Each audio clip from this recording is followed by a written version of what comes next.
Hi everyone, welcome back for another whiskey review.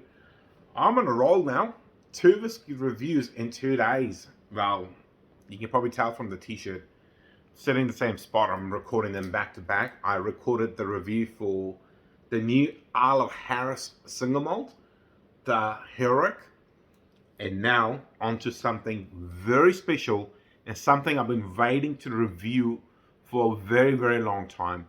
So this is a Caol Ila 13-year-old bottle exclusively for 8pm, aged in a single cask and an ex-bourbon cask from Caol Ila for around 12 years. Then it's spent an extra 1 year in a PX sherry quarter cask. So these are the half-size cask, not the full hogsheads. This is a half-size cask, and that's where it's picked up its additional color from being in the sherry cask, and amazing flavors. Now, this poor whiskey has had such a troubled journey to New Zealand. It was actually bottled all the way back in June of 2022, over a year ago. But all of the hangover and all the delays from COVID-19 and how it affected bottling, labeling, and shipping goods out of UK delayed this bottle from coming into New Zealand, and didn't really get here till I think it was towards the end of 2022 or start of 2023. And I had personally picked this for bottling from the single cask for 8pm's 5th birthday, which was November 1st, 2022. But because all the delays, I decided we're just going to hang on to it for much longer and release it for the 6th birthday, which is today, 1st of November 2023. So really looking forward to finally properly reviewing.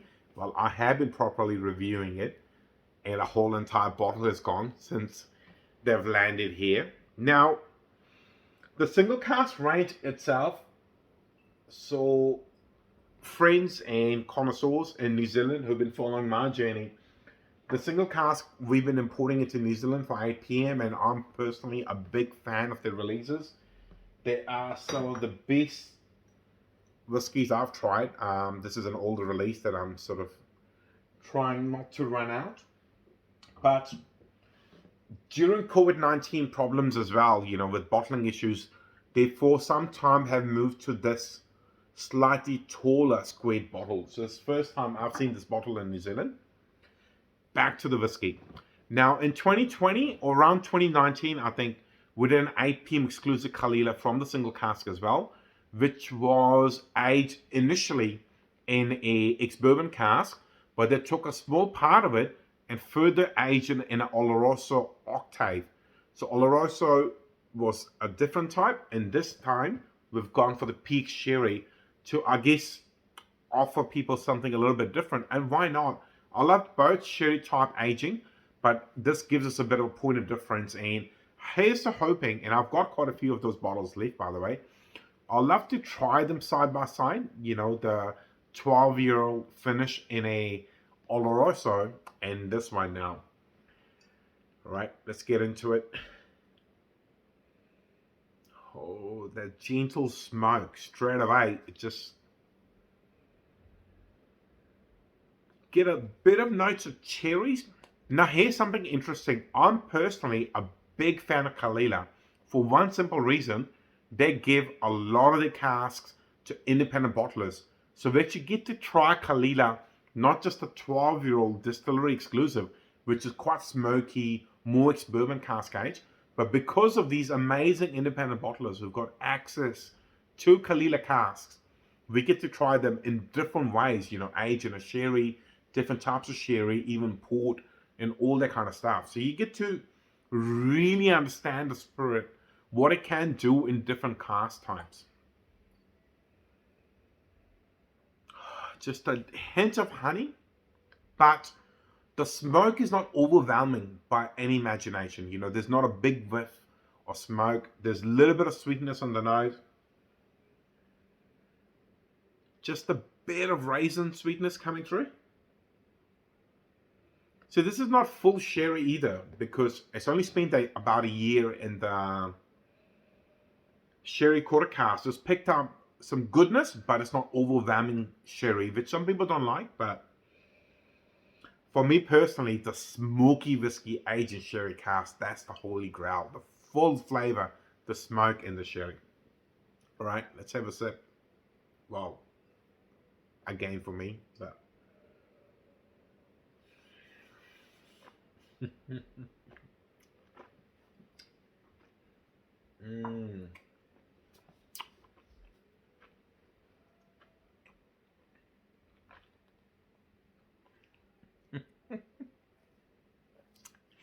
juicy smoke. Wow. Now, if you don't like peated whiskies, this is not for you, right? The smoke on the palate is just really good. It's not overpowering by any imagination. It's complementing the sweetness it got from the ex-bourbon. There's honey, there's almost a little bit of pear on the back of the palate, but overall the smoky character is present, and the raisiny sweetness from the sherry cask is kicking in, and it's just really rewarding. Wow, it's so good, so good.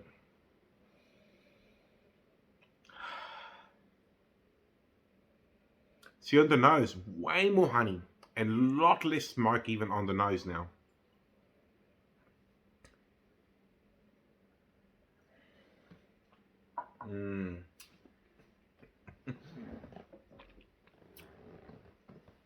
This is something I'm going to do. Just going to add a touch of water to it and see what it does to it.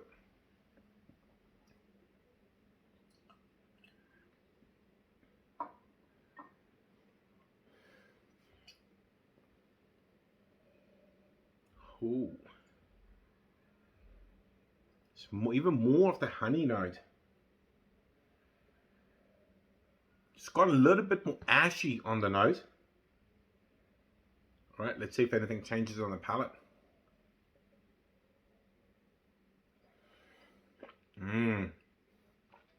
Wow.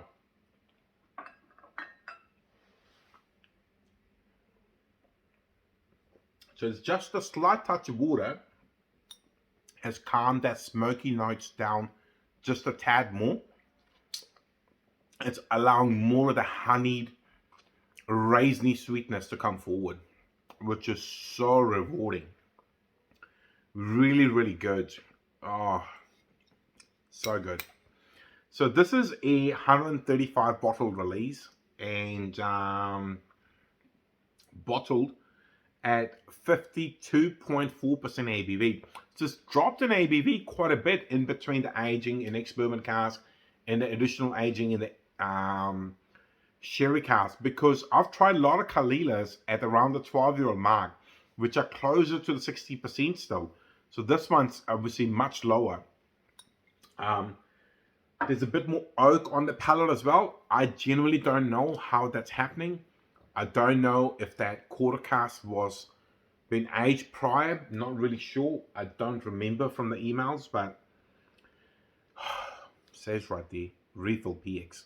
So it's not the first time it had the whiskey in it, but really, really good. It's kind of that true Caol Ila. It's got the smoky notes, the honey, that vanilla. It's there, but that peak sherries have added that raisiny, not as much spice. And this is the interesting thing. You know, the Oloroso one had a lot of spice on the palate, which was even so good. Smoke and spice together. Where this one is smoke and a little bit more on the sweetness side, which is really gorgeous. Wow. So good. I mean, there's a reason why I've drunk an entire bottle and a third or a quarter of this one, because I've been waiting for so long to release this whiskey, but also do this review. Because if you remember, I record the reviews because I'm relaxed, I'm happy, I want to share what I'm experiencing from the bottle, and this one's just giving me pure joy. So this will be available today. If you're watching the video, it's already available. Get your hands on some. Like I say, it's 135 bottles. I'm obviously going to keep quite a few to share during tastings. but at least 100 of these will be available. So get your hands on them. That's one-off Caol Ila 13-year-old release exclusively for 8pm. Otherwise, if you're liking the content, please like, share, and subscribe. Otherwise, I'll see you in the very near future for another whiskey review. See you later. Bye-bye.